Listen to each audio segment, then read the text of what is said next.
একটা কথা শোনেন, 2030 সনের পরে কত, এখন কত, এগুলো পৃথিবীর যারা বড় বড় বুদ্ধিজীবী তাদের সমীক্ষা, 2030 সনের পরে একটা পরিবারে যদি 10 জন মানুষ থাকে, 5 জনই কানা হব, কানা থাকবো, চোখে দেখবো না, চোখের পাওয়ার যাবো গা। আর 2030 সনের পরে বর্তমানের নবপ্রজন্ম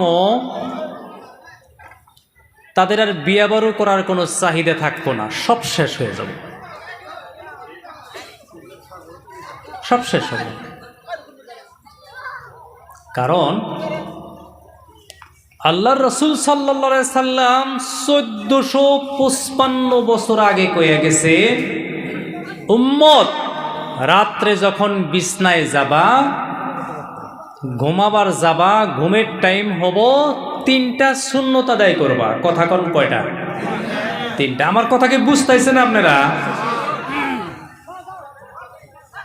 3টা সুন্নত। ঘুমের সুন্নত কয়টা? 3টা। 1 নম্বর সুন্নত হইল ওযু কইরা ঘুমানো। কি কইরা ঘুমানো?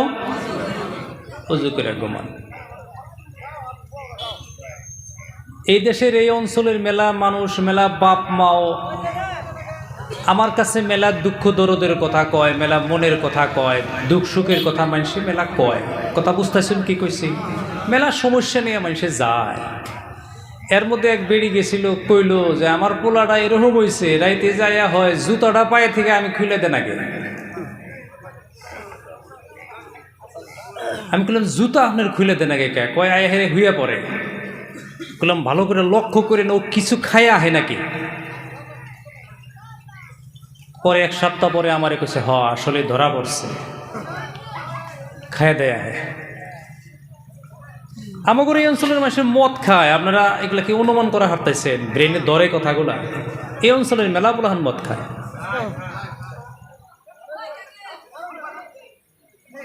হুয়ার সুন্নত, মুসলমানের হুয়ার সুন্নত তো দূরের কথা, পায়ের জুতাটা বাপ মায়ে খুলে দেন আগে, মন থাকে না। আমরা একটু একটু করে আই গাই। আমি বেশি লম্বা বয়ান, একদম মুঠে আজকে বয়ান লম্বা হবো না, আমরা মাসরা করছি, আধা ঘন্টা বয়ান হবো। একটু একটু আই গান যাবো কি, একটু খালি জায়গা পুরা করুন, আমি দোয়া করে দেবো, তাড়াতাড়ি দোয়া হবো আজকে, লম্বা হবো না, অল্প আই জ্ঞান, অল্প আই জ্ঞান। মাশাল্লাহ, মারহাবা, আই জ্ঞান, একটু একটু করে আই জ্ঞান। একটু জিকির করি, লা ইলাহা ইল্লাল্লাহ, লা ইলাহা ইল্লাল্লাহ, লা ইলাহা ইল্লাল্লাহ, লা ইলাহা ইল্লাল্লাহ, লা ইলাহা ইল্লাল্লাহ, মুহাম্মাদুর রাসূলুল্লাহ। কে গো আই গেলেন না তো? একটু আই গেন। এই যে 5000 মুরব্বী মানুষ আছেন, I gain, I gain, I gain. মাশাআল্লাহ, মারহাবা কইন। খালি আই গেন নাকবো না, যারা খোড়ার হাতে এলান দিয়ে বইছেন তারা খোড়ার হাতেই থাকেন, আর বাকি মানুষটি আহেন, আহেন তাড়াতাড়ি আহেন, লম্বাবো না সবাই আজকে, তাড়াতাড়ি আই গেন।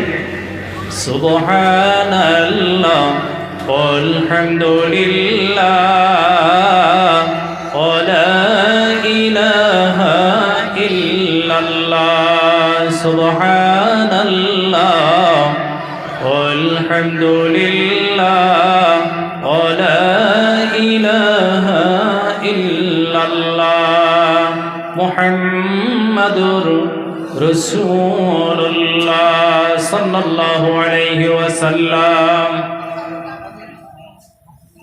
কো ভালো করে তো আই গেলেন না,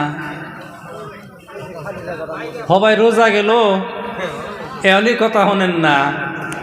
আই গেন, একটু আই গেন। মাশাআল্লাহ, এই তো আই গেতে আছে। ভিতরে আহুন। এই যে পোলাহান নিজে বইছে এডি আজকে সবার সম্পদ, জোরে কোন সুবহানাল্লাহ। অন্যান্য দেশের পোলাহানের থেকে আমাগো দেশের না পোলাহান ভালো, ওই জন্য সবাই আইছে।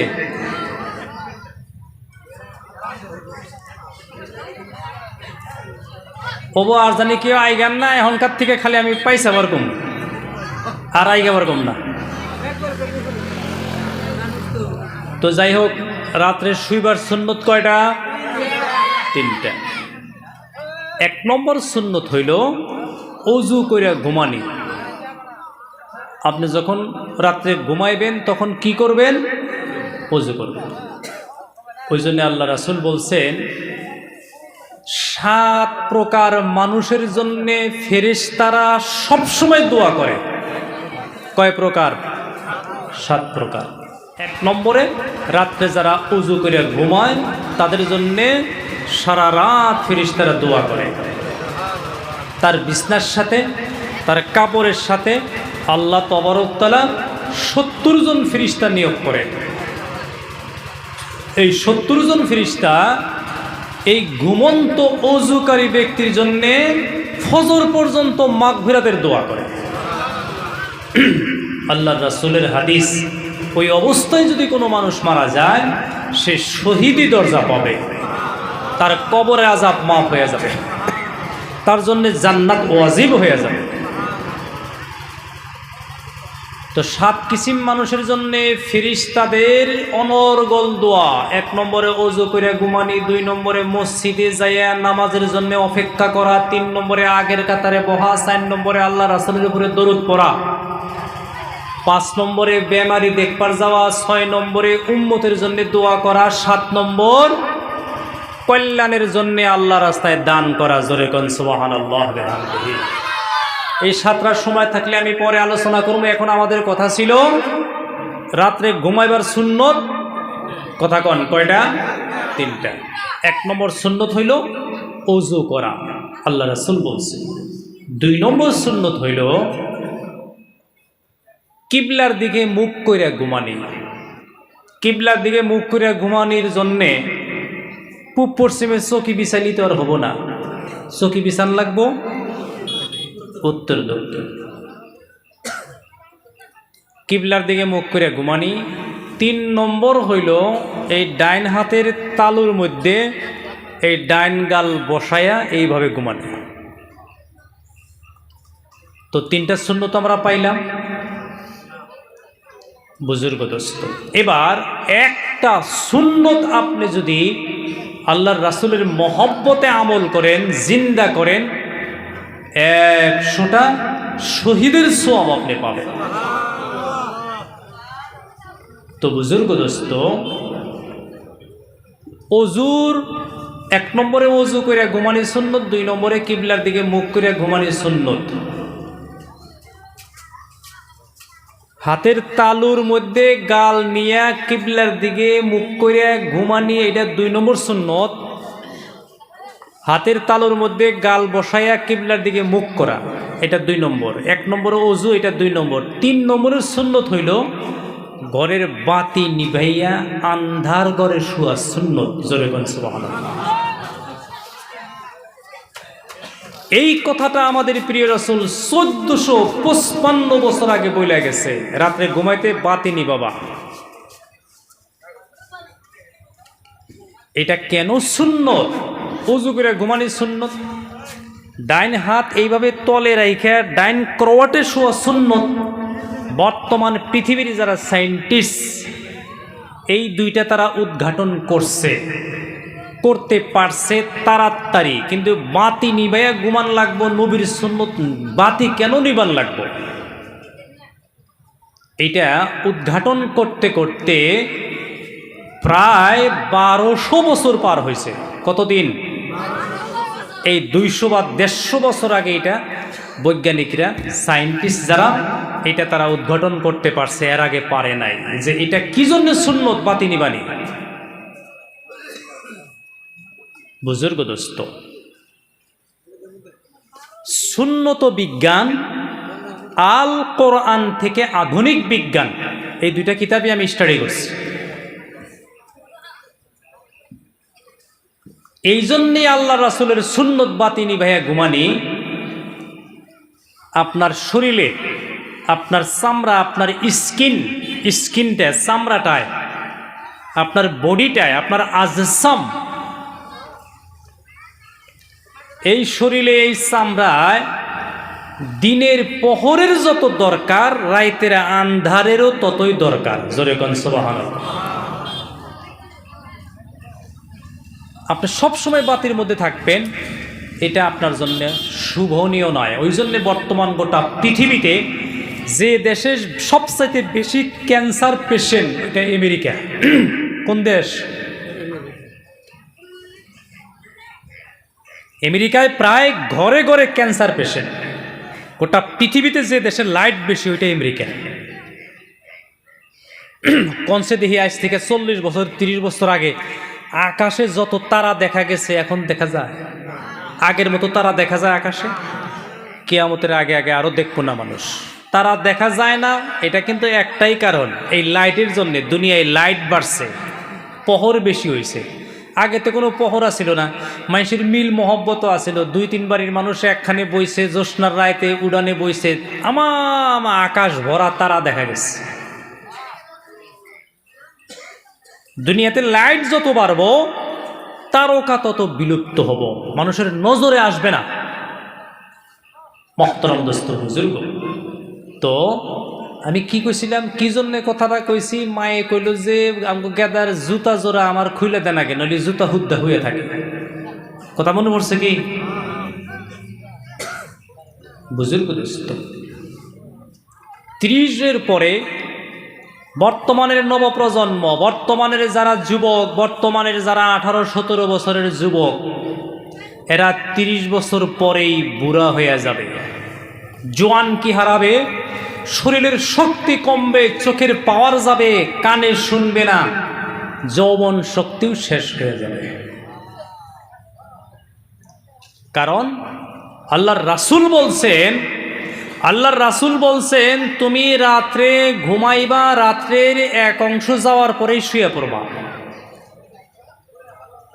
কারণ রাত্রের বাকি আন্ধারটুকু তোমার স্কিনের জন্য দরকার আছে। জোরে কোন সুবহানাল্লাহ।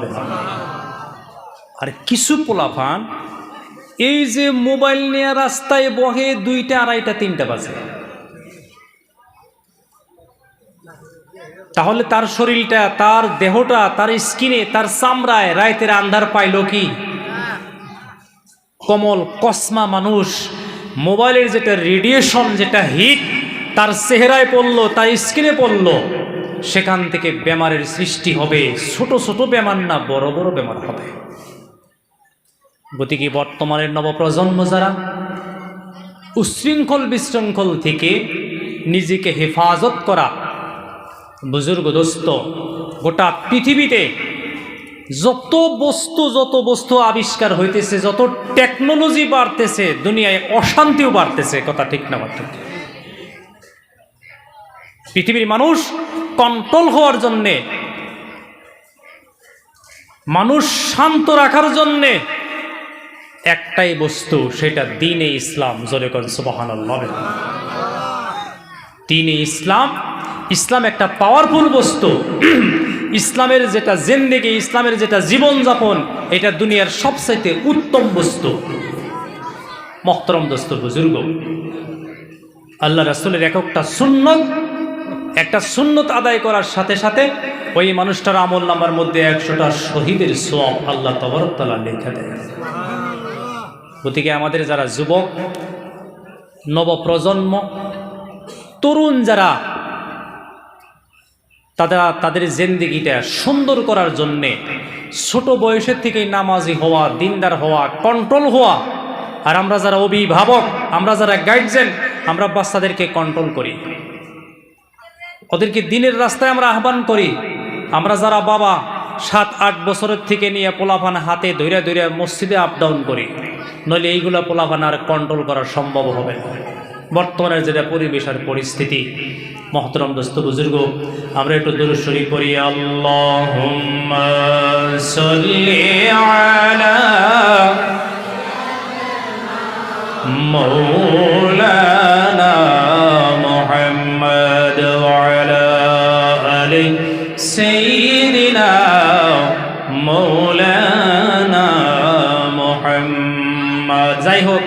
মেলা কথা কইলাম, আমার কথা ছিল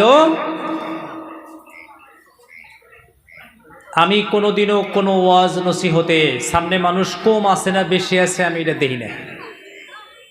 একজন থাকলে আমি বয়ান করি, আলহামদুলিল্লাহ কর, একজন হলেও যথেষ্ট। কি কারণ? পৃথিবী আল্লাহ কায়েম রাখবে, দায়ম রাখবে, তাম পৃথিবীর মানুষের জন্য নয়, একজন পাক্কা ইমানদার আর মুমিন থাকলেই দুনিয়া কায়েম থাকবে। জোরে বলেন সুবহানাল্লাহ। সারা পৃথিবীর মানুষের দরকার নাই। আল্লাহ তাবারক তাআলা সূরা হজ পারা নম্বর 17 এখানে আল্লাহ আলোচনা করছেন। আমার সাথে পড়ে নাউযু বিল্লাহি মিনাশ শাইতানির রাজীম। বিসমিল্লাহির রাহমানির রাহিম। ইয়া আইয়ুহান নাসু ইত্তাকু রাব্বাকুম ইন্না জালজালাতাস সাআতি শাইউন আযীম। জোরে বলুন সুবহানাল্লাহ। আমার নজওয়ান বন্ধু, মুরব্বিগণ, মহান আল্লাহ রাব্বুল আলামিন এই আয়াতের জরিয়তে বিশ্বনবী মুহাম্মদুর রাসূলুল্লাহ সাল্লাল্লাহু আলাইহি সাল্লামকে বলে দিলেন, ও আমার হাবিব, ও আমার আখেরি জামানার নবী, গোটা পৃথিবীর মানুষের কাছে আপনি বলে দেন, तमाम পৃথিবীবাসীকে আপনি বলে দিতে পারেন, ইয়া রাসূলুল্লাহ, ইয়া হাবিবাল্লাহ, গোটা পৃথিবীর মানুষের কাছে আপনি এই গুড মেসেজটা দিয়ে দেন, এই সুসংবাদ আপনি দিয়ে দেন, এই খুশির খবরটা আপনি বলে দেন। বলে কি খুশির খবর? এই আয়াতের তাফসীরে আসছে, মহান আল্লাহ রাব্বুল আলামিন বলেন, একজন মানুষও যদি পৃথিবীতে আমি আল্লাহর নাম বলে, আল্লাহ, এই পৃথিবীর হায়াত আমি আল্লাহ 40 বছর বাড়াইয়া দে। দুনিয়ার সব মানুষ বদদিন হয়ে যায়, সব জিনাকুর হোক, সব মদারুর শরাবি হোক, সব মানুষ নাস্তিক হয়ে যায়। এই আয়াতের তাফসীরে আসছে, একজন মানুষ যদি খালি বলে আল্লাহ, আল্লাহ বলেন আমি দুনিয়ার হায়াত 40 বছর বাড়াইয়া দিলাম। তাহলে ইমানদার কয়জনের দরকার? কথা কন, কয়জনের দরকার? বুজুর্গ দোস্ত, কোয়ালিটি আর কোয়ান্টিটি দুইটা বস্তু আছে না নাই? ইমানের মধ্যে ওই রকম। জোরে কোন আলহামদুলিল্লাহ। আমার যুবক বন্ধু, আমার মুরব্বীগণ, বুখারী শরীফ 8 নম্বর খণ্ডের মধ্যে এই হাদিসটি আসছে। একবার রোম সম্রাট, রোমের বাদশাহ আমাদের নবীর কাছে একটা চিঠি পাঠাইয়া দিলেন। চিঠিটা লেখা এক পিয়নের কাছে দিয়ে দিল। রোমের বাদশাহ, রোমের বাদশার নাম আসলে বাদশাহ হিরাক্কিল, খ্রিস্টান বাদশাহ। আমার নজন বন্ধু চিঠির মধ্যে লিখলেন, ও মদিনার প্রেসিডেন্ট নবী মুহাম্মদ, আমরা বলি সাল্লাল্লাহু আলাইহি ওয়াসাল্লাম, আমি হিরাক্কিল বাদশাহ, রোম সম্রাট, 1,20,000 সৈন্য নিয়ে আমি 3 দিনের ভিতরে মদিনায় যায়া হামলা করব। তোমার যদি হিম্মত থাকে নবী মুহাম্মদ, তোমার যদি সাথে সৈন্য থাকে, তোমার যদি ক্ষমতা থাকে, তোমার যদি পাওয়ার থাকে নবী মুহাম্মদ, আমার সাথে মোকাবেলা করার জন্য তৈয়ার হয়ে যাও। বড় চ্যালেঞ্জ করছে। কথাটা বুঝে আসছে না ভাই?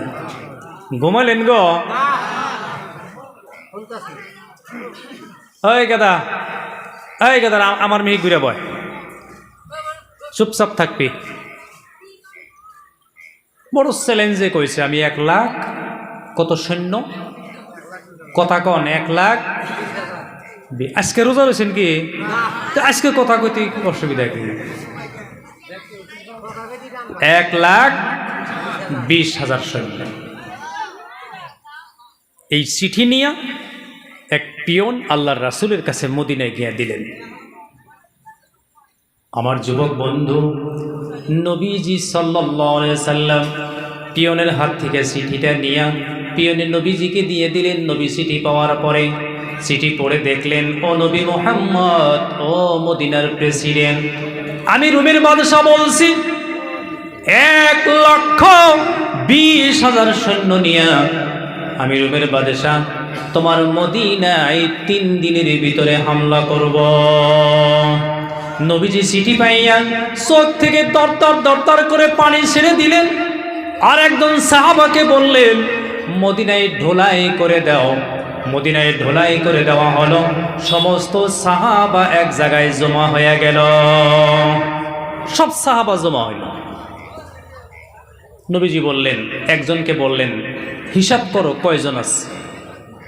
হিসাব করলেন 1 2 3, এইভাবে হিসাব করতে করতে করতে করতে আল্লাহর রাসূলকে বললেন, ইয়া রাসূলুল্লাহ, ইয়া হাবিবাল্লাহ, মাত্র 3000 সাহাবা। জোরে বলুন মারহাবা। কয়জন সাহাবা মাত্র? আর আসবো কত? 1,20,000। আমার যুবক বন্ধু ও নওজোয়ান ভাইরা, ইসলাম প্রসার হয়েছে, গোটা পৃথিবীর কোনায় কোনায় ইসলাম পৌঁছে গেছে। বুড়া মানুষের জরিয়তে নয়, যুবক সাহাবাদের জরিয়তে তাম পৃথিবীতে ইসলাম প্রচার হয়ে গেছে। জোরে কোন সুবহানাল্লাহ। আফসোস, আজকে আমাদের সেই যুবক মদের বোতল হাতে জিনা বেবিনেসারে। ও যুবক বন্ধু, যে যুবককে দিয়ে গোটা পৃথিবীতে ইসলাম প্রচার হয়ে গেল, আজকের পৃথিবীতে যুবকরা দুর্বল হয়ে যাওয়ার কারণে পৃথিবীর মুসলমানের উপরে বিপদ এসে গেছে। জোরে বলুন নাউজুবিল্লাহ। বর্তমান পৃথিবীতে যুবকরা দুর্বল হয়ে গেছে। কথা খেয়াল করছেন? দেখবেন কোন যুবকের ইবাদত আছে কি 1-2 জন বাদে? কথা কন, 1-2 জন বাদে। নওজোয়ানরা, যুবকরা, যাদের শরীরে শক্তি আছে, ওরা যদি ইসলামের পথে থাকতো, আজকে যুবকরা দিন ছেড়ে দেওয়ার কারণে, মদারু শরাবু জিনাখুর হওয়ার কারণে, আর আকসার মতো ফিলিস্তিনের মসজিদ ইহুদিরা নিয়ে যাইতেছে। যুবকরা বৈশা থাকার কারণে 55,000 যুবক একসাথে টাইগ্রিস নামের দরিয়ায় ঝাঁপ দিছিল। আল্লাহু আকবার কোন। একমাত্র ইসলাম বিজয়ী করার কারণে। সময় থাকলে এই ঘটনা আমি পরে বলব। একটু জিকির করি, লা ইলাহা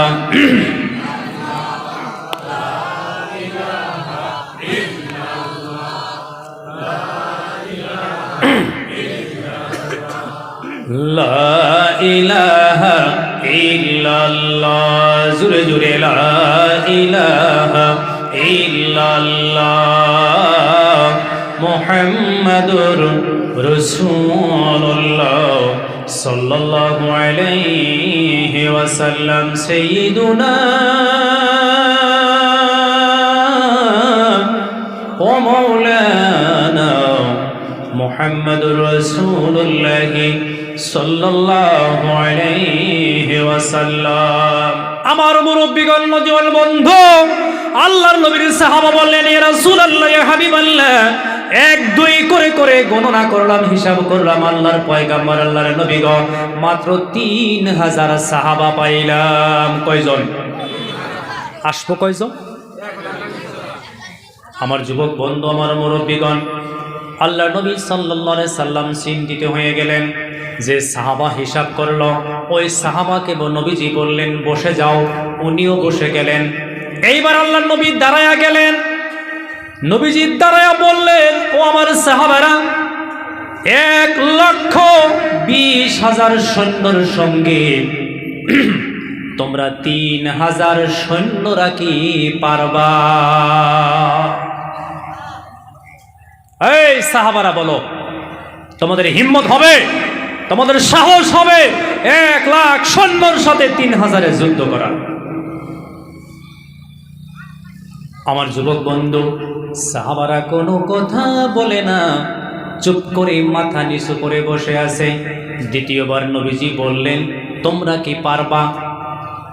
এই 1,20,000 সৈন্যর সঙ্গে কি 3,000-এ যুদ্ধ করতে পারবা? কোনো উত্তর আসে নাই। তিনবার নবীজি বলবেন, তৃতীয়বার বললেন, ও আমার সাহাবারা, 1,20,000-এর সঙ্গে কি তোমরা যুদ্ধ করে পারবা? ওই বৈঠকের মধ্যে আমির হামজার মতো পলোয়ান বসে আছে, ওই বৈঠকের মধ্যে আমির হামজা বসে আছে, ওই যুবক বন্ধু আলী বসে আছে, ওমর ফারুক বসে আছে, খালিদ ইবনে ওলীদ বসে আছে, আবু সুফিয়ান বসে আছে। কেউ কোনো কথা বলে না, মাথা নিচু করে মাটির দিকে তাকায় আছে।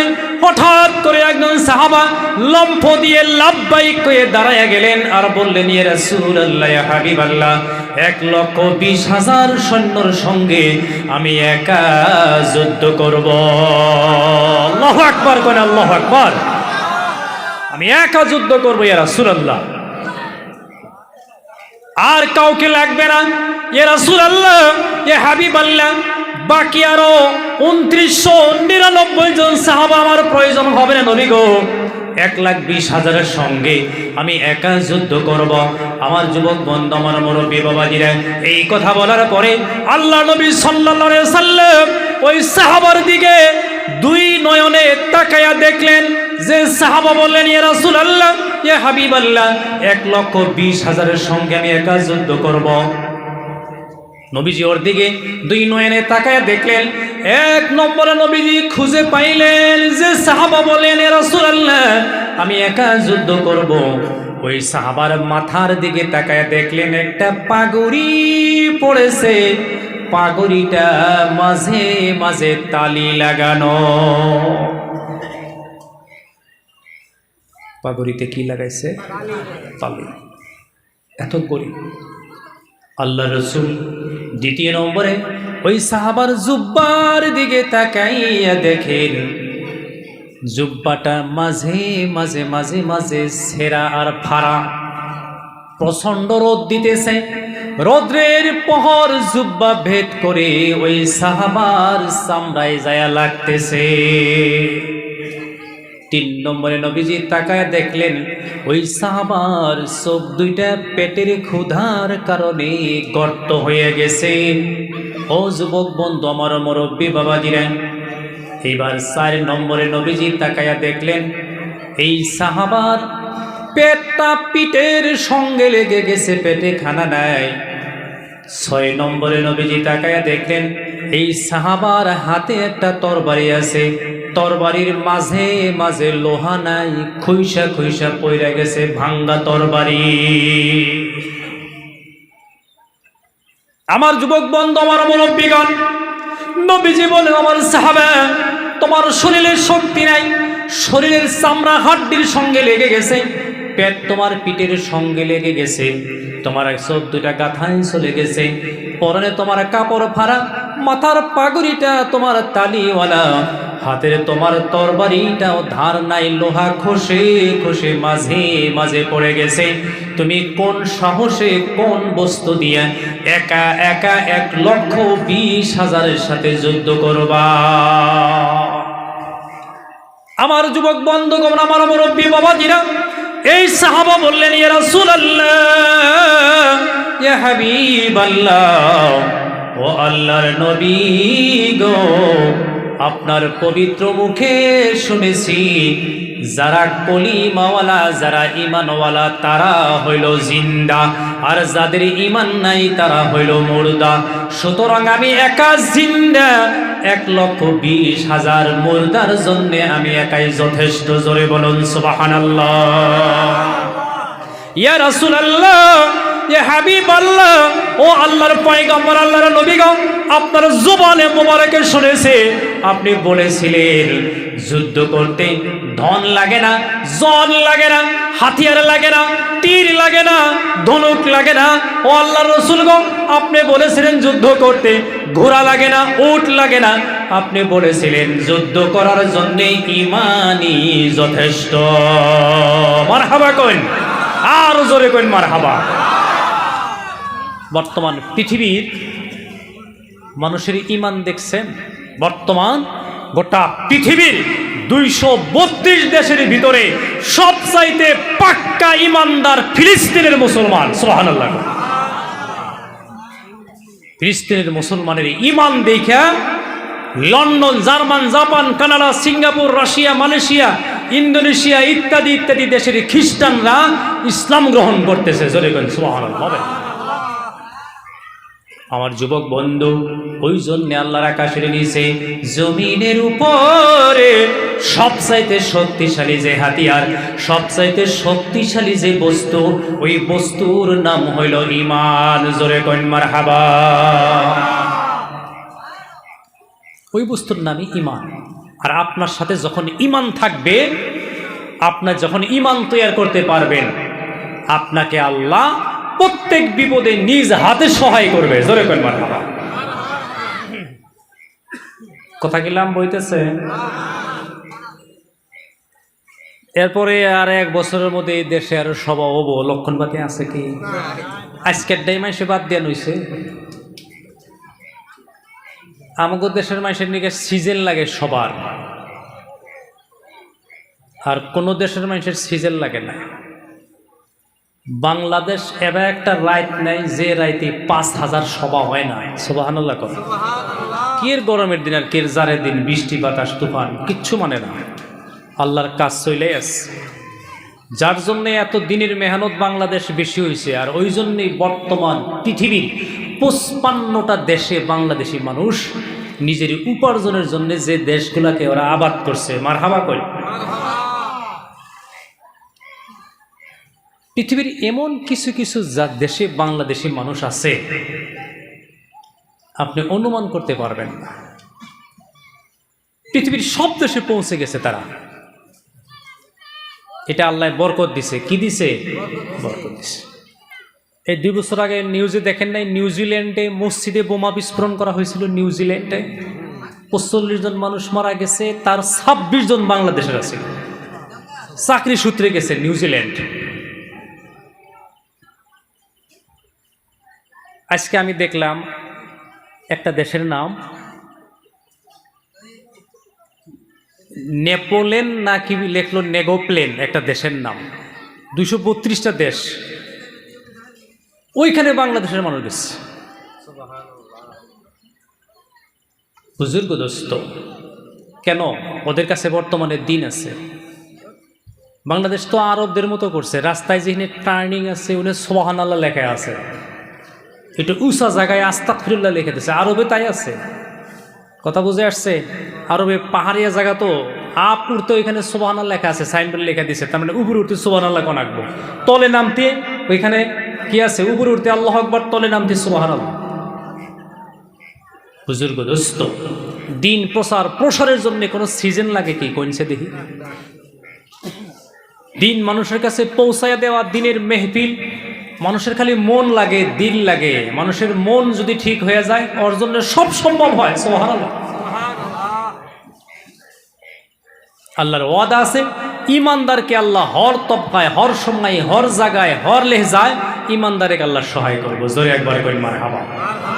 আল্লাহর নবীজি মেরাজ থেকে ঘুরে এসে কাবা ঘরের হাতে এলান দিয়ে বয়ে রয়েছে। আমার যুবক বন্ধু, ওই রাস্তা দিয়ে আবু জেহেল যায়। আবু জেহেল বলে, ভাতিজা মোহাম্মদ, ডেইলি তো তুমি নতুন নতুন কথা কও, আজকে কি তোমার কোনো নতুন কথা আছে? নবীজি বললেন, অবশ্যই নতুন কথা আছে। জোরে কইন সুবহানাল্লাহ। আবু জেহেল কইল, কি নতুন কথা কও? কয়, এই যে আমি এশার নামাজের পরে ইনে হইয়াছিলাম, জিবরাইলে আমার নিয়ে গেল।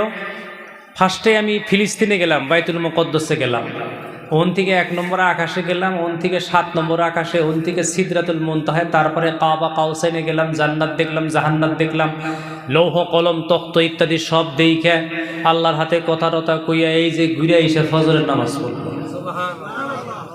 আবু জেহেল কয়, সর্বনাশ। তার মানে ওই টাইমে মক্কায় থেকে ফিলিস্তিন যাইতে 80 দিন লাগতো। কয়দিন? 80 দিন। আরে এক রাইতে এত জায়গা ঘুরে আইল, এটা কি বা কথা? কয়, ভাতিজা মোহাম্মদ, মাথা ঠিক আছে কি? কয়, ঠিকই আছে।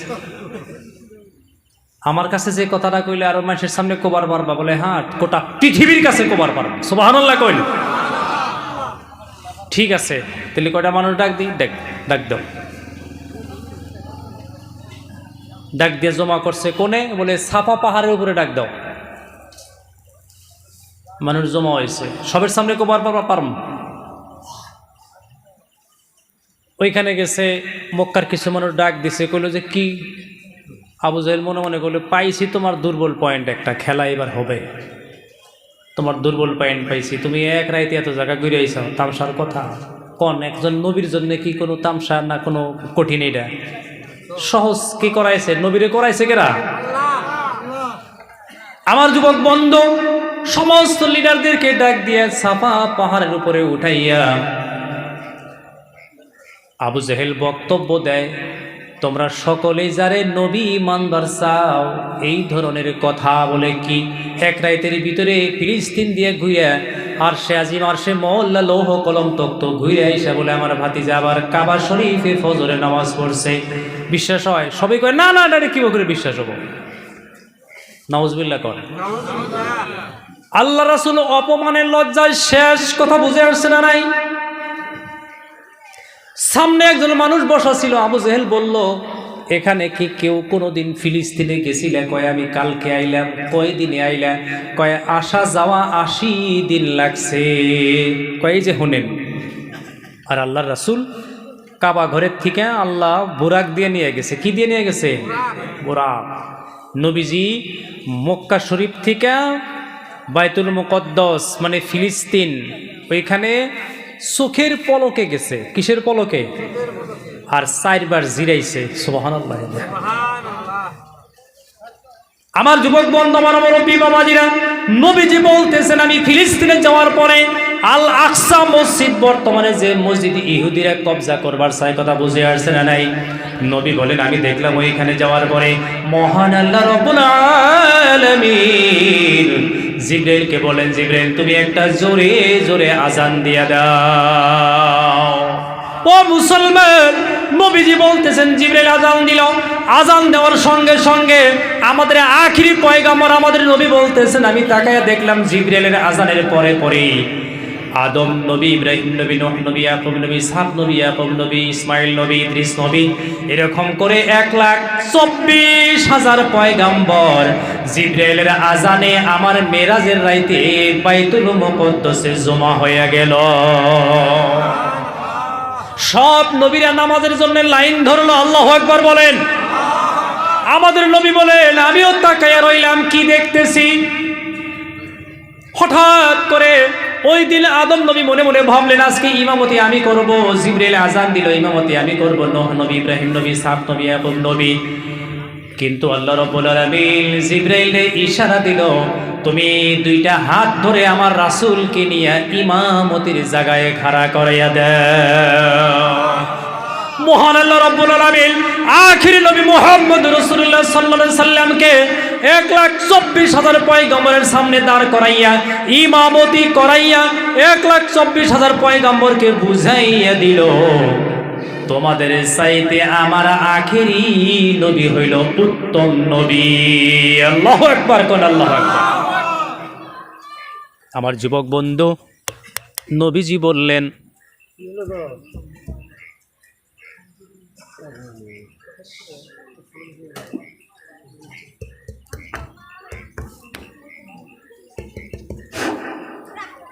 আমার নবীজিকে বললেন, ও নবী, গোটা পৃথিবীর ভিতরে, গোটা সৃষ্টির ভিতরে আমি আল্লাহ রাব্বুল আলামিন তোমারে শ্রেষ্ঠ করে বানাইয়া দিলাম।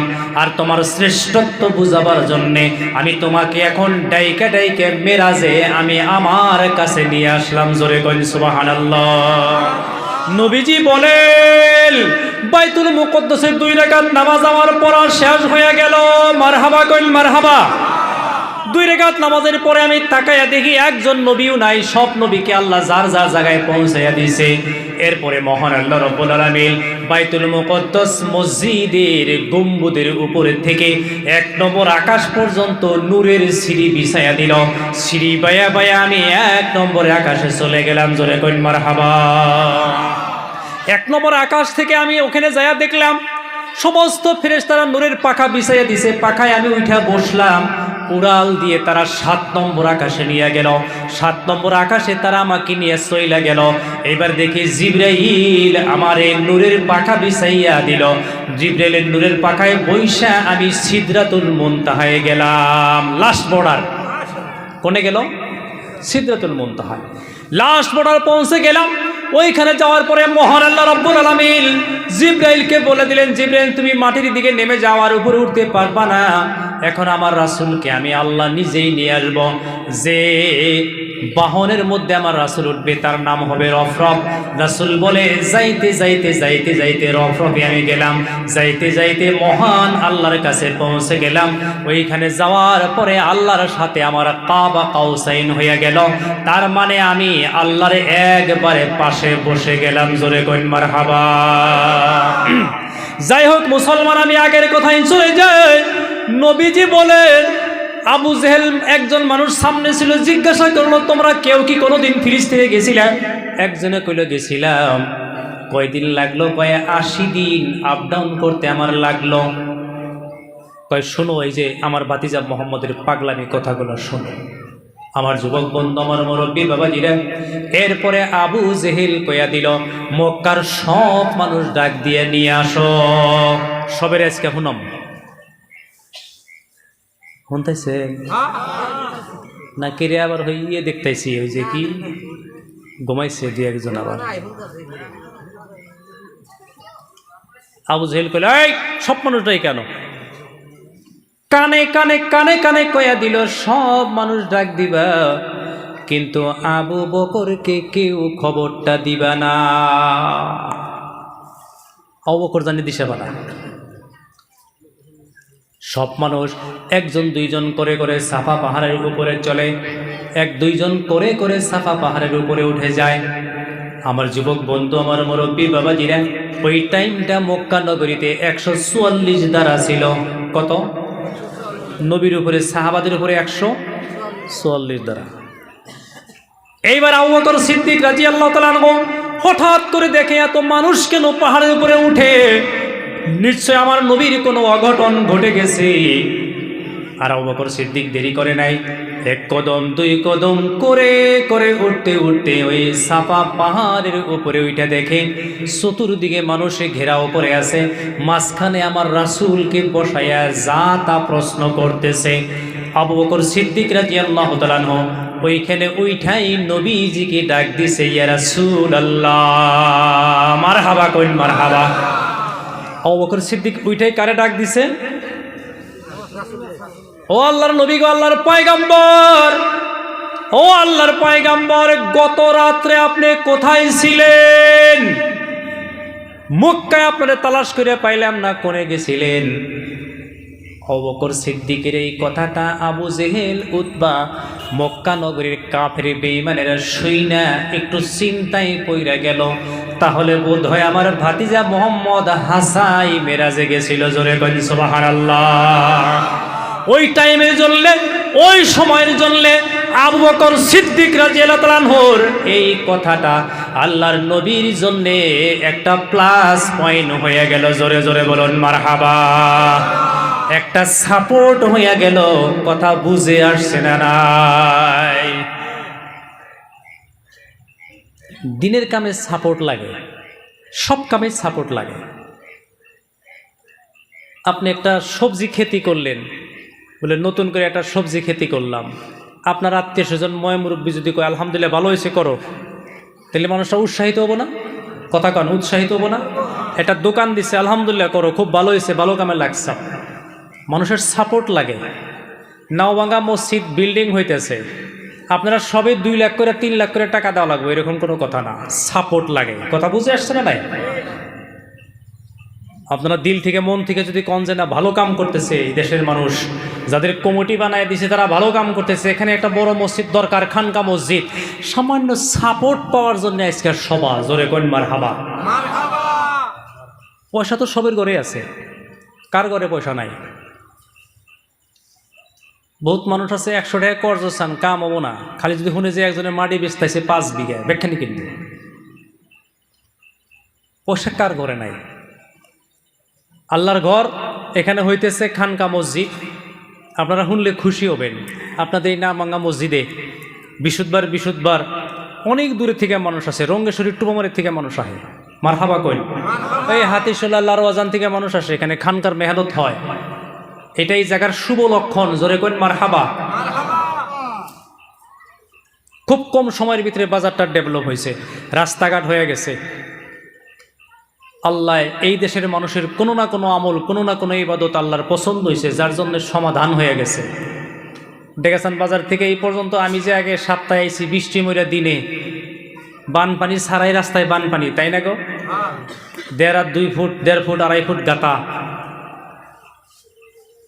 কম সময়ের মধ্যে আল্লাহ সব সমাধান করে দিয়েছে, জোরে একবার মারহাবা কর। এই বাজারে যেটা আপনার কানেকশনে যে একটা কালভার্ট ব্রিজ হয়েছে, এই ব্রিজটা যে আসছিল না, এই বাজারে কি মানুষ ঢুকবার চাইছে? ওই রাস্তা ছাইরা আবার চাইছে? আল্লাহ কোন কাম, কার মেহনত, কোন কথা, কোন ভাবে আল্লাহর পছন্দ হয়েছে, তৎক্ষণাৎ টাউন বন্দর শহরের মতো দেখা যায় দূরের থেকে, জোরে কোন মারহাবা। হয়তো কোনো মানুষের আমল, কোনো মানুষের দোয়া, কোনো মানুষের তসবিহ, কোনো মানুষের তাহাজ্জুদ, কোনো মানুষের দিনের খেদমত আল্লাহর পছন্দ হয়েছে, যার জন্য ডেভেলপ হয়েছে। আমার যুবক বন্ধু, আমার কথা ছিল আবু বকর সিদ্দিক রাদিয়াল্লাহু তাআলা আনহু শুধুমাত্র বললেন, ইয়া রাসূলুল্লাহ, ইয়া হাবিবাল্লাহ, গত রাতে কইয়া ছিলেন, আপনারও তো তালাশ করে পাইলাম না। আবু জেহেলের মাথায় বাড়ি দিল, হায়রে আমি যে মুহাম্মদের শাস্তি দিতেইছি, কথাটা তো বোধহয় উল্টা হইতে পারে, নিশ্চয় বোধহয় মেরাজে গেছিল, জোরে একবার কইন মারহাবা। আচ্ছা, কষ্ট হইতেছে কি? দোয়া করে দেই, সাপোর্ট লাগে দিনের কামে। আমরা এই যে স্টেজে যে মানুষটি আছি, এক চিল্লায় নাম দিয়ে টোপলা নিয়ে হিন্দা যাইতে আছি, দূরে থেকে একজনে যদি কয় এই যে যাইতেছে খাবার, মসজিদে ঘুম পারবো আর খাবো, এই কথাটা আমগোর কানে আইলি চিল্লা 40 দিন যাবার চাবো। আর যদি কয় যান আলহামদুলিল্লাহ দিনের কাজে যাইতেছেন, আল্লাহ আপনি করে ভালো করুক, আমরা ওখানে যাই, হ্যাঁ আরো 4 চিল্লা স্বীকার করবো যে দেশের মানুষের সাপোর্ট করছে। সাপোর্ট লাগে দিনের কামে, জোরে করেন মারহাবা। দিনের কামে সাপোর্ট করেন। দিনের কামে যারা উল্টা করবো, কিয়ামতের মাঠে তারা আবু জেহেলের হাতে দাঁড়াবো। সাপোর্টের দরকার, অল্প অল্প সাপোর্ট। এই মসজিদ 5 বছরে হোক, আপনারা যদি 8 আনা 4 আনা করে দেন, 5 বছরে তো হবো না, না করেন হবো না, 10 বছরে তো হবো। অল্প অল্প সাপোর্ট দেন, বেশি কই নেই আমি।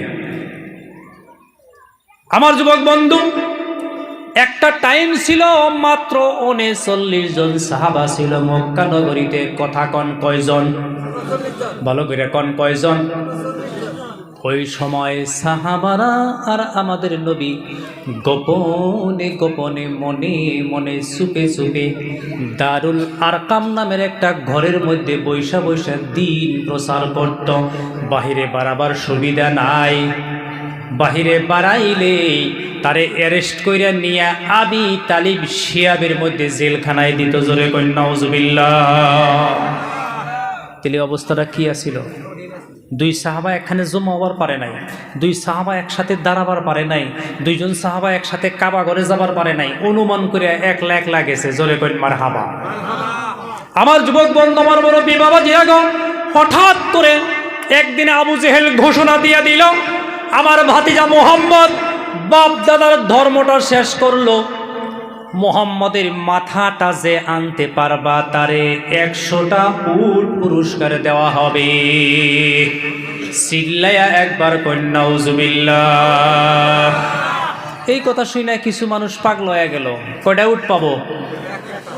100টা। ওমর ফারুক তরবারে হাতে নিল, দৌড়াইয়া যাইতেছে, রাস্তায় মানুষের সাথে দেখা হইল, কই যাও ওমর? বলে মোহাম্মদের মাথা আনতে যাবো, 100 উট পাবো। বলে দরকার নাই, তোমার আপন বোন, তোমার বোনের নাম ফাতিমা, তোমার বোন ফাতিমাও ইসলাম গ্রহণ করেছে।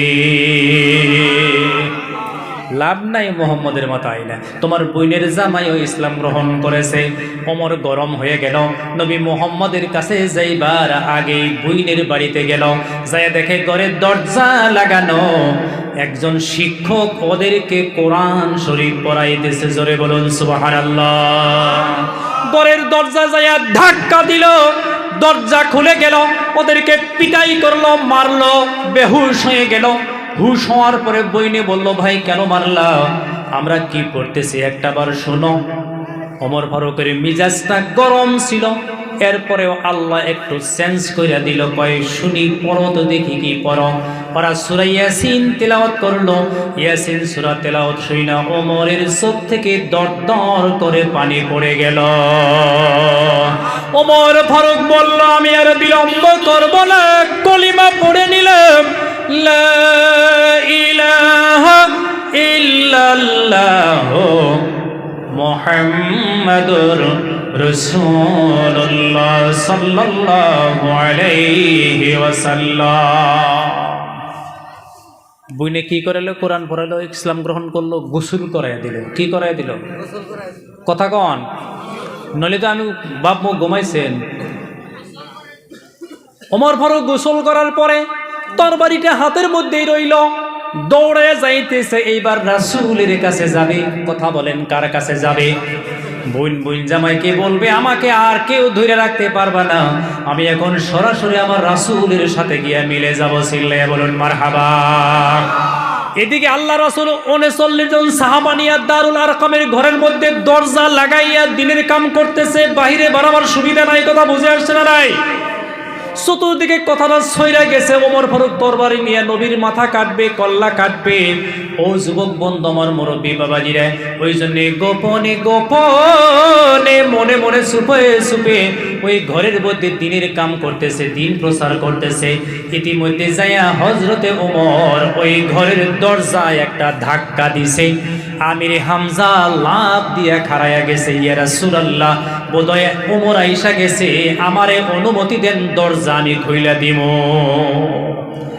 নবী বললেন, আমির হামজা, চাচা, না না না, যাইও না, পরিস্থিতি ভালো না, যদি তোমাকে হত্যা করে ফেলে আমি তো সব হারাইয়া ফেলবো। কথা বুঝে আসছে না নাই? যাইও না আমির হামজা, যাইও না, যাইও না। আবার ওমর ফারুক ধাক্কা দিছে, আমির হামজা লম্ফ দিয়ে দাঁড়াইয়া গেছে। নবী বলছেন, না না, যাইও না, যাইও না, বাহিরে যাইও না। আবার ধাক্কা দিছে, আমির হামজা দাঁড়াইয়া গেছে, বলতেছি, ইয়া রাসূলুল্লাহ, ইয়া হাবিবাল্লাহ, আপনি ওমরকে কেন এত ভয় পান? ওমরের চাইতেও আমার এই ডান হাতে বেশি শক্তি আছে। জোরে করেন সুবহানাল্লাহ। ওমর যদি ভালো নিয়ত করে আসে ভালো হবে, আর যদি নিয়ত ভালো না থাকে, ওমরের হাতে যে তরবারিটা আছে ওইটা আমি হাতে নিয়ে ওমরকেই বিদায় করে দিব। জোরে করেন মারহাবা। তখন আল্লাহ রাসূল অনুমতি দিচ্ছে, হামজা উঠো। আমার যুবক বন্ধু, আমার মুরব্বী বাবাজিরা, এক কদম দুই কদম করে করে দারুল আরকামের দরজার মাঝে মাঝে একটু ফাঁকা আছে, ভালো করে তাকাইয়া দেখে, খুলবার আগে তাকাইয়া দেখে ওমরের হাতে তরবারি। কিন্তু আর একটা জিনিস লক্ষ্য করে দেখে, ওমরের মাথার চুল থেকে ফোঁটা ফোঁটা পানি পড়তেছে। আমির হামজা বলেন, ইয়া রাসূলুল্লাহ, ওমর তো এসে গেছে, কিন্তু ওমরের হাতে তরবারি আছে ঠিক, কিন্তু মাথার চুল থেকে টপ টপ করে পানি পড়তেছে। নবী গো, আমি আমির হামজা দেখলাম ওমরের ওই চুলের টপ টপ পানির সাথে ওমরের শরীর থেকে গুনাহ ঝরাইয়া পড়তেছে। নবী বললেন, আমির হামজা, দরজা খুলে দাও।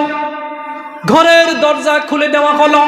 ওমর ডান হাতে তরবারি, কাঁধের উপরে তরবারি আছে, তরবারিতে নিয়ে ঘরের দরজা যখন খুলে দিল, আল্লাহর রাসূল কোথায় আছে তাকায়া দেখলো, সরাসরি নবীজির কাছে গিয়ে ওমর বসে যায়, কাঁধের থেকে তরবারি নিয়ে নবীজির কদম মুবারকে তরবারিটা রেখে দেয়। চিল্লায়া কইন সুবহানাল্লাহ। ওমর যখন হাতের তরবারি আল্লাহর রাসূলের কদম মোবারক পায়ের কাছে রেখে দিল, ও মুসলমান আমার যুবক বন্ধু, আল্লাহ রাসূলের চোখ থেকে দর দর দর দর করে পানি পড়তেছে। ওমরের চোখ থেকেও পানি পড়ে। আল্লাহর রাসূলের ডান হাতটা ওমরের পিঠের উপরে রেখে দিলেন। ওমর ফারুক বলতেছেন, ওই দিন যেমনে নবীজির ডান হাত আমার কাঁধের উপরে, পিঠের উপরে রাখলেন, ওমর ফারুক বলেন, আমার ধারণা হয়ে গেল আমার পায়ের তালু থেকে মাথা পর্যন্ত আমার তামাম বডিটা ইসলামের জন্যে অক্ষ হইয়া গেল।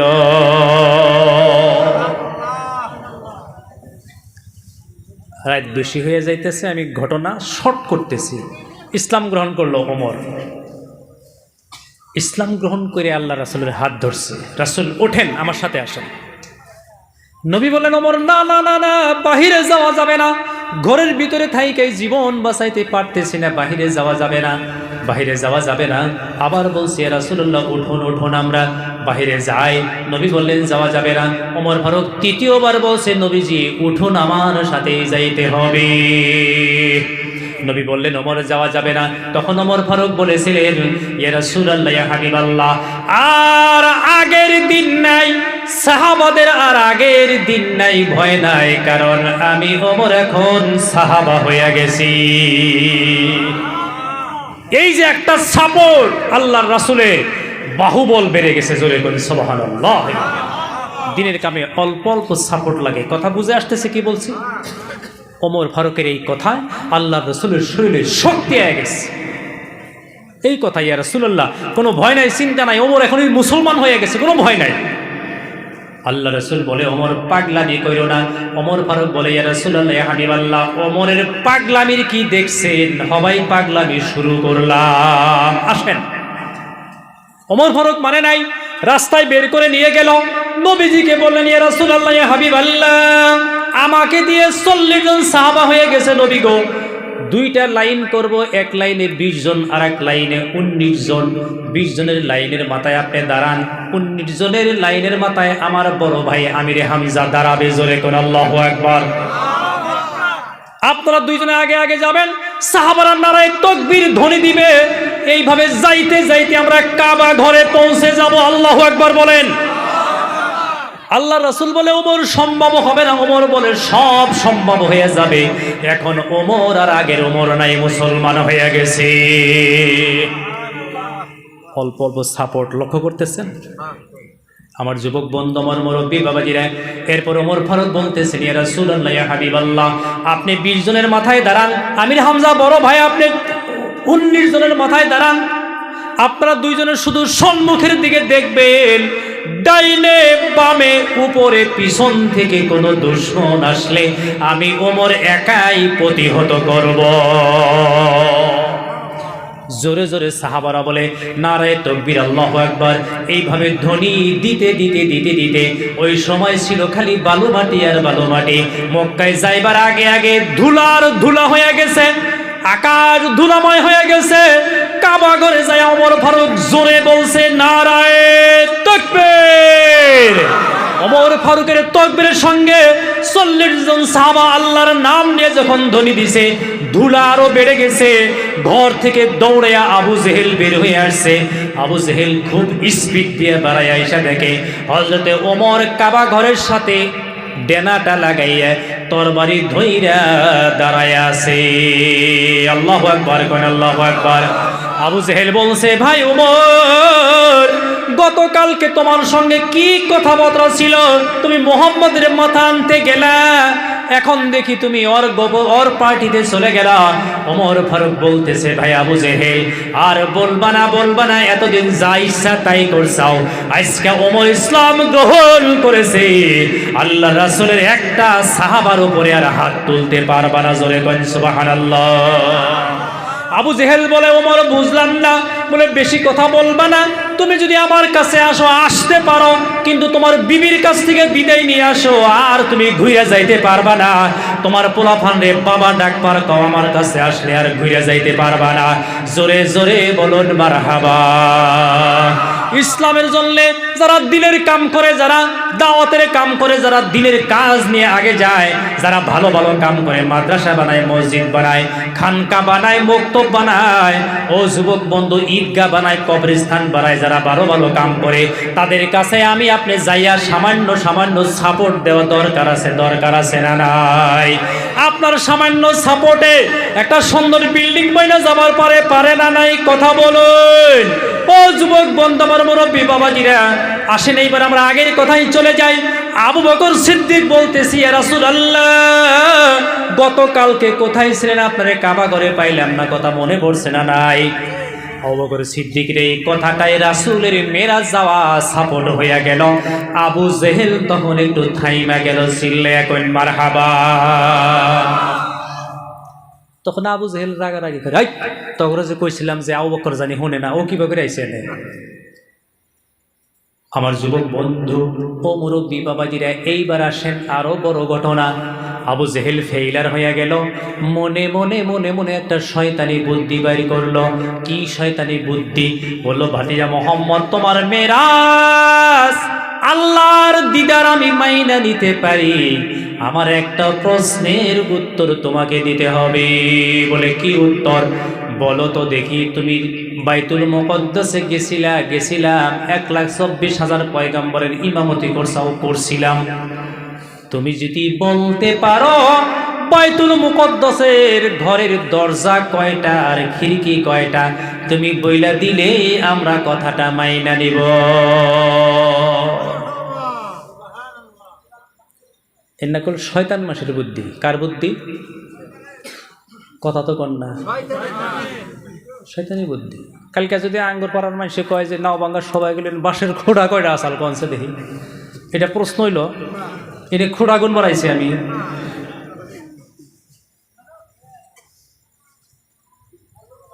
কিন্তু আল্লাহর রাসূল এই প্রশ্নটা শুইনা রাসূল একটু সিপাত পড়ে গেল, বিপদে পড়ে গেল। আল্লাহ রাসূলের মহাবিপদ। কেমনে? আমি তো দরজা খিড়কি এগুলো হিসাব করে আসি নাই, কেমনে উত্তর দেই, কেমনে উত্তর দেই? রাসূল বিপদে পড়ছে না নাই? আপনারা কোন, জোরে কোন, বিপদে পড়ছে না নাই? কিন্তু এই বিপদ কি থাকবে? কথা বলুন। না না না, ইমানদার বান্দারি বিপদ থাকে না, উনি তো আল্লাহর নবী। রাসূলের দিলের কথা, আপনার অন্তরের কথা, মনের কথা পৃথিবীর কেউ যদি না জানে, জানবে কে? মুখ খুইলে জোরে কইরা কোন, কে জানবে? পৃথিবীর কেউ যেটা দেখে না সেটা দেখে কে? পৃথিবীর কেউ যেটা পারে না সেটা পারে কে? পৃথিবীর কেউ যেটা বুঝে না সেটা বুঝে কে? আল্লাহ বলে দিলেন, ও জিব্রাইল তুমি কোথায়? জিব্রাইল বলতেছে, আল্লাহ আমি মাটির থেকে 14,000 বছরের রাস্তা তারও উপরে আছি। মানে সিদরাতুল মুনতাহা আছে। কোনে আছে? আল্লাহ বলছেন, জিব্রাইল তুমি যেখানেই থাকো না কেন, আমার রাসূল বিপদে পড়ে গেছে, জলদি জলদি তুমি ফিলিস্তিনে বাইতুল মুকদ্দাসে যাও। জিব্রাইল কইল, আল্লাহ আমি আয়া পড়ছি। জোরে কইন সুবহানাল্লাহ। জিব্রাইলের যে দুইটা পাখা ছিল, স্পিড কিরকম আছিল, স্পিডটা বোঝাবার জন্য আমি একটা হাদিস কই। একদিন জিব্রাইল আল্লাহর কাছে গেছে, যাই কইল, আল্লাহ আমি হইলাম হেড ফেরেশতা, আপনার বেহেশত কয়টা? আল্লাহ কইল 8টা। সবথেকে বড় কোনটা? জান্নাতুল ফিরদাউস। আমারে একটু দেখাবেন? আল্লাহ কইল, এই জিব্রাইল দেখাবো না কেন, যাও দেখো গা। জিব্রাইল যাওয়া ধরছে। আল্লাহ কয়, না এমনি দেখতে পারবা না, দাঁড়াও, তোমার এই 600 নূরের পাখা দিলাম, পাখা দিয়ে উড়ে উড়ে দেখা লাগবে। জিব্রাইল বলে, পাখা নিয়ে আমি গেলাম। আল্লাহ আমারে ডাক দিল, জিব্রাইল দাঁড়াও, যেখানে সেখানে গেলে হবে না। মাজিদ নামের একটা মাঠ আছে, একটা রিজার্ভ আছে, ওই মাজিদ নামের রিজার্ভে যাও, ওইখানে গেলে জান্নাতুল ফিরদাউস দেখতে পারবা। জিব্রাইল বলে, মাজিদ নামের মাঠে যাইয়া 600 পাখার ভিতরে একটা পাখা আমি লাগাইলাম। কয়টা লাগাইলো? কথা কন। একটা পাখা লাগাইয়া জোরে একটা চাপ দিলাম, পাখাটা গোসাইতে গোসাইতে তাকাইয়া দেখি আমি 1000 বছরের রাস্তা অতিক্রম করেছি। এইভাবে মহান আল্লাহ রাব্বুল আলামিন আমারে 1200 নূরের পাখা দিল। 2 ডানার মধ্যে 1200 নূরের পাখা দিয়া 70 বছর চাপ দিতে দিতে উঠতে উঠতে উঠতে 70,000 বছর পার হইয়া গেল। কিন্তু জান্নাতুল ফিরদাউসের এক প্রান্তর থেকে আরেক প্রান্তর পাইলাম না। জোরে বলুন সুবহানাল্লাহ। তাহলে আল্লাহর জান্নাতুল ফিরদাউসটা কত বড়, কথা বুঝে আসছে না নাই? আর জিবরাইলের পাখার মধ্যে কত স্পিড ছিল। ইউসুফ নবীরা বাইরা কুয়ার মধ্যে ফেলাই দিছিল না? আল্লাহ ডাক দিল, জিবরাইল তুমি কোথায়? বলে আল্লাহ আমি সিদরাতুল মুনতাহায়। বলে যেখানেই থাকো না কেন, আমার ইউসুফ বিপদে পড়ে গেছে, জলদি জলদি পৌঁছে যাও। জিবরাইল বলে আমি সেদিন 1200 নূরের পাখা এক লগে লাগাইয়া আসমানের সাথে একটা ধাক্কা দিয়া আমি ওই কুয়ার মধ্যে যাইয়া দেখি হবাই মাত্র ইউসুফের রশিটা কাইটা দিছে। ইউসুফও যাইতেছে, আমিও যাইতেছি। জোরে কোন সুবহানাল্লাহ। তাহলে 14,000 বছরের রাস্তা জিবরাইল চোখের পলকে যাইতো। কোন মারহাবা। ও যুবক বন্ধু আমার, মুরব্বী বাবাজিরা, এইবার আল্লাহ বলেন জিবরাইল তুমি কোথায়? বলে আল্লাহ আপনি কোয়ার সাথে সাথে আমি বাইতুল মুকদ্দাসে এসে গেছি। আল্লাহ বলেন জিবরাইল আমার রাসূল বিপদে আছে, মক্কা নগরীতে সাফা পাহাড়ের উপরে রাসূল বিপদে পড়ে গেছে রে জিবরাইল। তুমি আর কোনো কাম নয়, বাইতুল মুকদ্দাসের তলে তোমার ডান হাত ঢুকাইয়া দাও, হাতের তাইলার মধ্যে বাইতুল মুকদ্দাস নিয়া আমার রাসূলের সামনে হাজির করে দাও। আমার রাসূলের সামনে যদি তুমি এখন বাইতুল মুকদ্দাসটাকে হাজির না করো, আমার রাসূল বিপদে পড়ে যাবে, আমার রাসূল বড় শর্মিন্দা হয়ে যাবে রে জিবরাইল। তোমার ডান হাতের তালুর মধ্যে বাইতুল মুকদ্দাস নাও, বাইতুল মুকদ্দাস নিয়ে রাসূলের সামনে ধরো। আর এদিকে আল্লাহ বলে আমার হাবিব রে, ও নবী, কোনো ভয় নাই, কোনো চিন্তা নাই, তুমি চোখটা খুলে দেখো, দিলের চোখ দিয়ে দেখো। রাসূল দিলের চোখ খুইলা দিয়ে দেখে রাসূলের সামনে বাইতুল মুকদ্দাস। ও যুবক বন্ধু, পৃথিবীর সবার মতো সবাই হতে পারে, আমার আল্লাহর মতো কেউ হতে পারে না। কথা ঠিক না ঠিক? মানুষের মতো মানুষ হতে পারে, ধনীর মতো ধনী হতে পারে, শক্তিশালীর মতো শক্তিশালী হতে পারে, বীরের মতো বীর হতে পারে, বক্সারের মতো বক্সার হতে পারে, এই দেশের বাদশা ওই দেশের বাদশার মতো হতে পারে বন্ধু, এই এমএলএ ওই এমএলএর মতো হতে পারে, এই এমপি ওই এমপির মতো হতে পারে, এই দেশ ওই দেশের মতো হতে পারে বন্ধু, আল্লাহর মতো কেউ হতে পারে না। কথা ঠিক না ঠিক? আমার যুবক বন্ধু, ওই জন্য বলে নদীর এপার ভাঙ্গে ওপার ধরে, এই তো নদীর খেলা, সকাল বেলার ধনী রে তুই, ফকির সন্ধ্যা বেলা। কথা ঠিক না ঠিক? আল্লাহ সব পারে, পারে না নাই?